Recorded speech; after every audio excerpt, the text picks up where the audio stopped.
this mean? Let's look at this animation that I made. It's not a wonderful animation, but it gives you the idea, okay?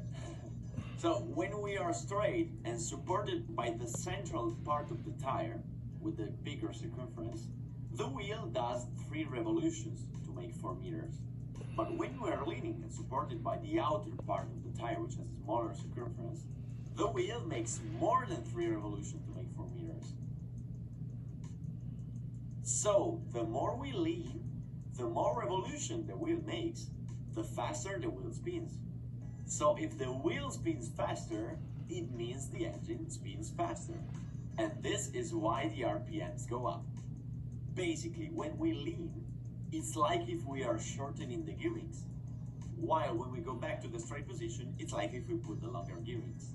And I'll show you some practical examples. So let's take, for example, Misano. You probably know it. It's a famous Italian circuit where Superbike and MotoGP and other very important classes race. In Misano, we have a corner called Curvone, which is very fast. You do it at 200 kilometers per hour with the 600 and 240 kilometers per hour with the 1000. With the 600, you're flat. With the 1000, you are almost flat. And here I have the telemetry of a friend of mine called Edoardo Mazzuoli. Ciao, Edo. The green line are the RPM, the red line is the throttle. So when Edoardo is approaching the Curvone and the bike is just a little bit lean, Edoardo has 14,800 RPM and 100% throttle.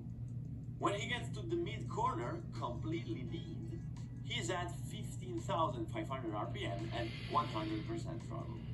And you may say, okay, the RPMs went up because the speed went up because he's still accelerating, right? But let's look at the exit. He puts the bike straight, still at 100% of throttle, and the RPMs go down to 14,200.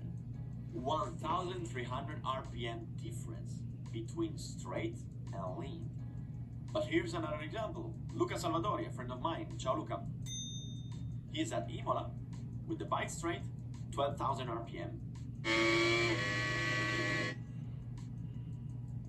As soon as he leans to corner, 14,000.